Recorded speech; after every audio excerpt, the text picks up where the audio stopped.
Imagine this. You are a woman in your mid-50s thinking you've built a life full of love and trust with your family. But one day, you stumble upon a secret that shatters everything. Papers hidden in a drawer, whispers behind closed doors, and suddenly you realize they've been plotting against you all along. For money. Pure, cold greed. That's where my story begins, friends. My name is Elena, and at 55 years old, I thought I knew my family inside out. But oh, how wrong I was.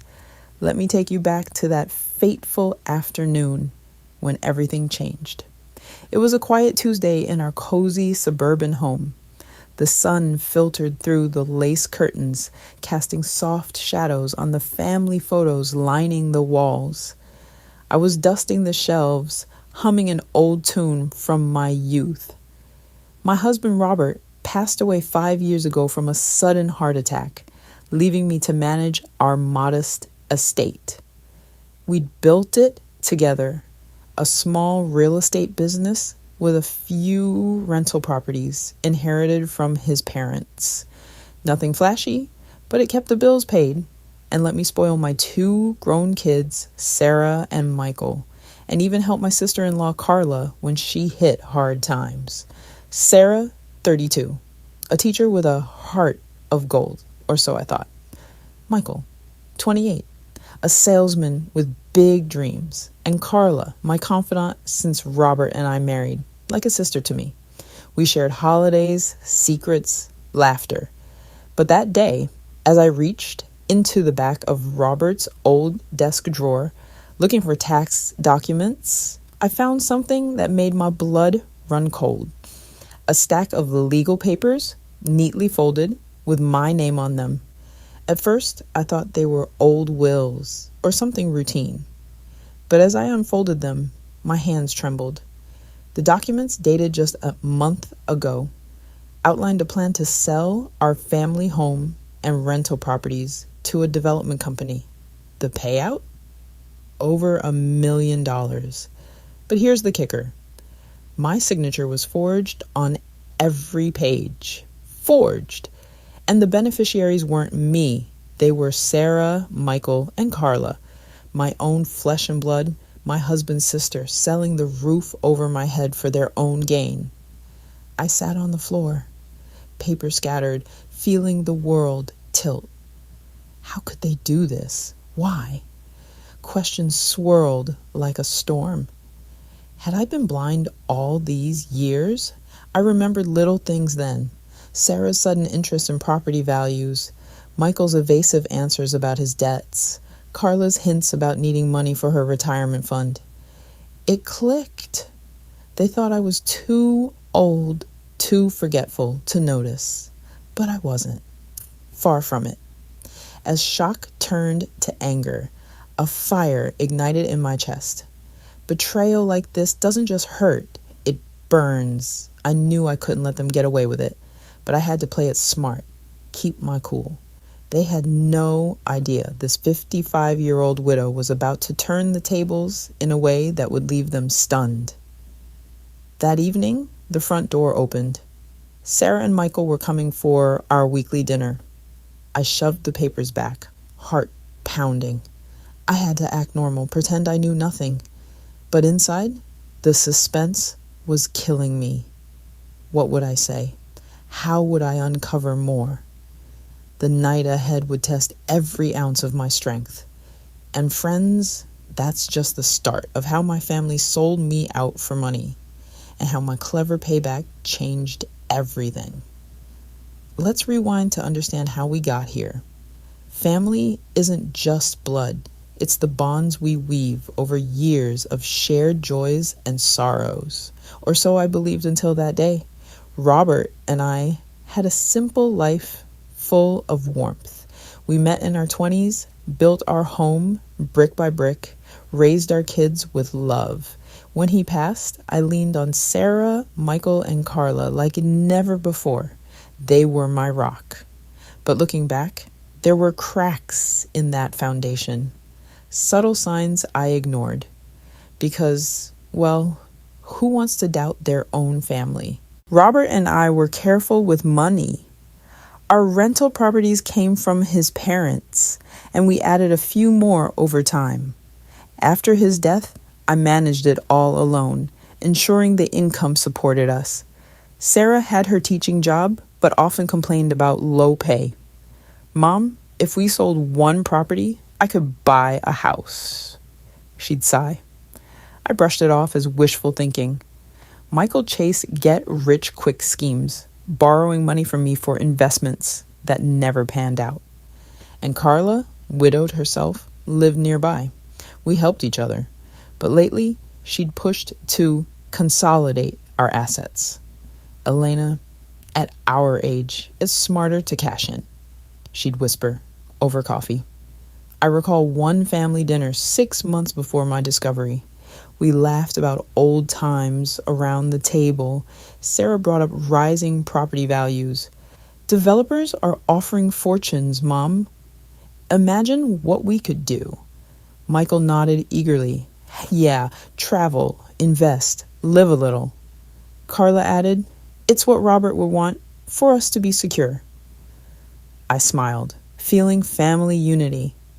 But now I see the greed behind their words. Were they plotting even then? The thought chills me. Weeks turned to months after Robert's passing, and I noticed oddities, hushed phone calls, meetings they didn't invite me to. Once, I overheard Michael. The old lady won't suspect a thing. Get the papers ready? I thought he meant a client. How naive. The conflict brewed under my nose, a simmer of resentment and envy. Why me? I'd given them everything. Love, support, money. But greed twists hearts, doesn't it? It makes people forget loyalty. By the time I found those papers, the pieces fell into place.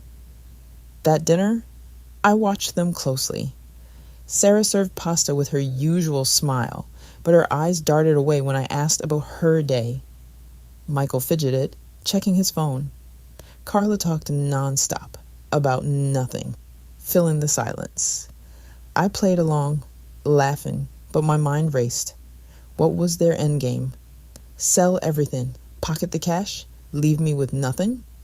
The betrayal cut deep, like a knife twisting, but I wasn't broken. As they left, hugging me goodbye, I whispered to myself, they have no idea what's coming. The suspense was building, and I was ready to dive deeper. With that betrayal pressing like a heavy fog, I couldn't confront them yet. Rushing in would let them cover their tracks. So I dug deeper to uncover their plan's full extent. It was like peeling an onion. Each layer brought more tears, more shock. But I stayed strong, keeping emotions in check. At 55, I'd learned patience is a weapon. Little by little, I pieced the puzzle together, and what I found left me breathless. The next morning, after a sleepless night, I copied the forged documents and hid them safely. Then I began my quiet investigation. I called the lawyer's office listed, pretending to be a client. We've handled several property transfers, the receptionist said casually. When I asked about the development company, she mentioned they were aggressively buying land. My heart sank. This was big money, involving outsiders who didn't care about the forgery. Days went by, poring over bank statements and emails on our shared family computer. Things I'd never checked before. There they were, transfers from my accounts to Michael's, small, then larger.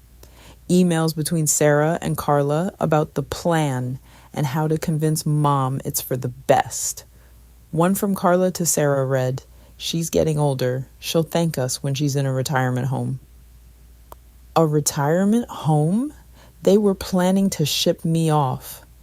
Anger bubbled, hot and fierce. How dare they treat me like a burden? To confirm, I followed Michael one afternoon.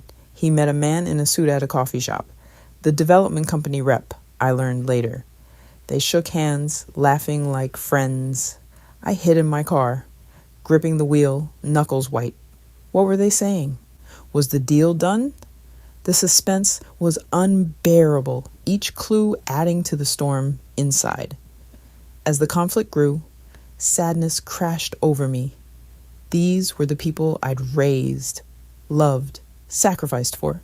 Sarah, my firstborn, who'd cried in my arms. Michael, who'd looked up to me with adoring eyes. Carla, my confidant through grief. Now they saw me as an obstacle. It hurt more than words can say. A deep, aching betrayal. But amid the pain, resolve grew. I wouldn't let them destroy what Robert and I built. I'd fight back cleverly without them suspecting. By week's end, I knew the scope.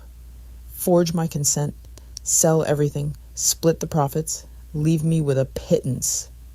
The deal was set to close in 2 months. Time ticked.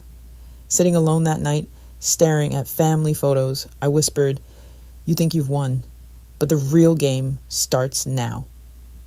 The path to revenge was calling, and I was ready to answer. The betrayal hit like a thunderclap. Loud, sudden, impossible to ignore. It wasn't just the money, it was the trust they'd shattered, the love they'd twisted. I replayed memories, wondering where it went wrong. Had I been too generous? Too trusting? The emotional toll was immense, leaving me exposed, alone. But in that vulnerability, I found determination. This was the turning point, the moment betrayal fueled my fire for justice.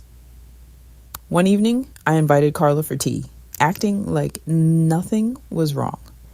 We sat in the kitchen, where we'd shared so many heart-to-hearts. "How's everything?" I asked innocently. She smiled, but it didn't reach her eyes. "Just thinking about the future," she said, fidgeting with her necklace, a gift from Robert. It stung. After she left, I checked her emails on the family account. There it was, a chain about how to handle Elena if she resists. Resist? They were ready to gaslight me into thinking I was losing my mind. Sarah dropped by unexpectedly the next day. "Mom, let's talk about downsizing," she said, too casual. I nodded thoughtfully, but inside my heart broke. How could my daughter, who I'd nursed through illnesses, cheered at graduations, be part of this? Michael's involvement hurt too. He'd always been the dreamer, but now his dreams were at my expense. The family I cherished had become strangers, driven by greed louder than blood. The betrayal peaked when I found Michael's draft email to the lawyer. Proceed with the sale. Mom's share can be minimal. She doesn't need much at her age. Minimal? After all I'd done? It was the final blow, leaving me speechless. I cried alone, feeling isolation's weight. But then anger turned to clarity. They thought they could sell me out, but I'd expose them in a way they'd never see coming. Wiping tears, I vowed, "You will regret this." The climax was near, and I held the strings. With betrayal exposed in my mind, I shifted from victim to strategist. I couldn't let emotion cloud judgment. This had to be clever, calculated, flawless. No outbursts, no accusations, just a plan to stun them. At 55, I'd learned revenge isn't destruction. It's justice served cold with shock. So I plotted in secret, turning their greed against them. The suspense of what I do kept me awake, but it fueled my resolve. I consulted a trusted lawyer, an old church friend specializing in estate law. "Elena, this is fraud," he said, reviewing the copies. "We can stop this, but let's make it hurt." We devised a plan. Step 1, gather evidence. I installed a small recorder in the living room, capturing their open talks about the scheme, thinking I was out. Step 2, contact the development company anonymously, tipping them off about forgery to plant doubt. Check the signatures, my email read. This bought time, made them nervous, I audited finances, freezing joint accounts quietly through my lawyer. Sarah and Michael wouldn't notice until too late. The heart of the plan was a family meeting I'd orchestrate, pretending to discuss the future. I'd agree to the sale, then drop the bomb. Evidence, legal countermeasures, and a twist. They'd lose more than they gained. I'd transfer the properties to a trust for Robert's favorite charities, cutting them out if they proceeded. But I'd offer a chance. Confess, make amends, rebuild. If not. Exposure to friends, community, authorities. As I refined details, emotions swirled. Anger, sadness, empowerment. What if they saw through it? The risk added suspense. But I was ready. Nights were spent rehearsing in the mirror, practicing calm. "You've got this, Elena," I'd say. The plan was set, a clever web. Now to execute it and watch them unravel. The days before the meeting felt like walking a tightrope. One wrong step and it could fall apart. I maintained normalcy, smiling through gritted teeth, heart racing with anticipation. The house, once a haven, echoed with tension. Every conversation was a minefield, every glance a clue. But I played my part, building suspense for the climax. I dropped hints to test them. Over lunch with Sarah, I said, "I've been thinking about selling the properties." Her eyes lit up. "Really, Mom? That's great." But I saw greed flicker. With Michael, I asked about his finances. "Any big plans?" he stammered, avoiding my gaze. Carla called daily, probing. "Everything okay, Elena?" I assured her, recording her veiled suggestions. Behind the scenes, my lawyer filed injunctions to halt sales, gathered affidavits on the forgeries. I reached out to friends, planting doubts. "Heard about the development deals?" I'd ask. Word spread, making them paranoid. I overheard Michael whisper to Sarah, "Something's off." Mom's acting weird good. They were nervous. The emotional roller coaster was intense. Doubt crept in. Was I going too far? But I remembered the forged signatures, the plans to sideline me. No, this was justice. As the meeting neared, I prepared the evidence, copies, recordings, legal documents. The house was spotless, table set for what they'd think was a celebration. Inside, I felt fear and excitement. What would their faces look like? The cliffhanger loomed, and I was ready to pull the trigger. The meeting day arrived like a storm, bursting, tense, electric, unavoidable.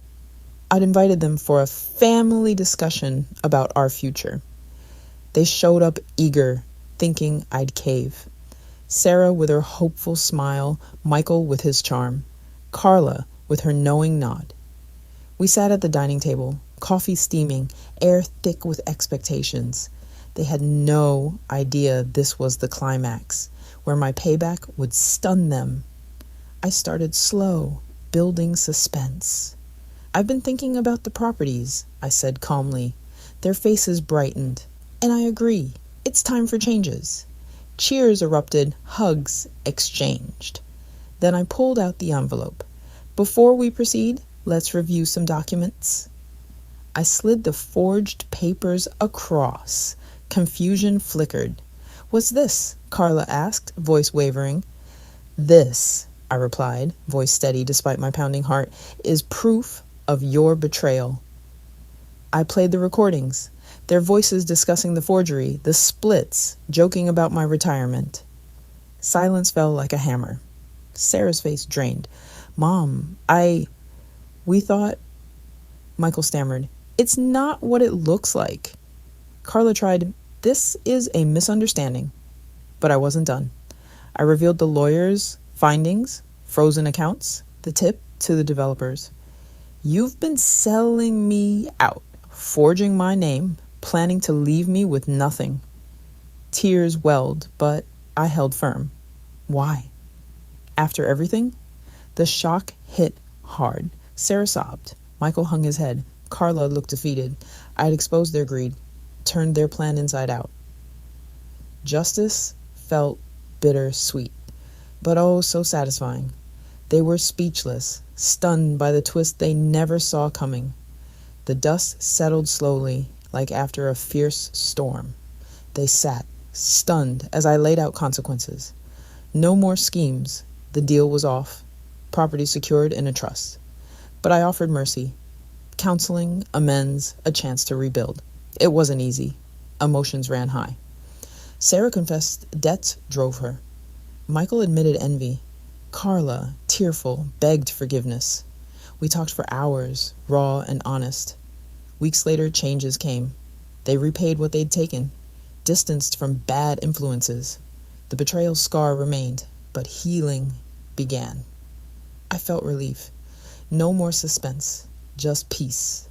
The property stayed, generating fair income for us all. Friends learned bits, but I kept it private, focusing on mending bonds. At 55, I'd reclaim my power. Showing betrayal doesn't define us. Our response does. Looking back, from the shocking discovery to the stunning payback, I've learned lessons that stick. Greed can blind even the closest hearts, turning family into foes. But trust, once broken, can sometimes be rebuilt with honesty and forgiveness. At my age, I know life's too short for grudges, yet standing up for yourself is essential. The moral: never underestimate the quiet strength of those you've wronged. They might deliver justice that leaves you regretting every choice. Cherish true bonds, not money, for that's what endures.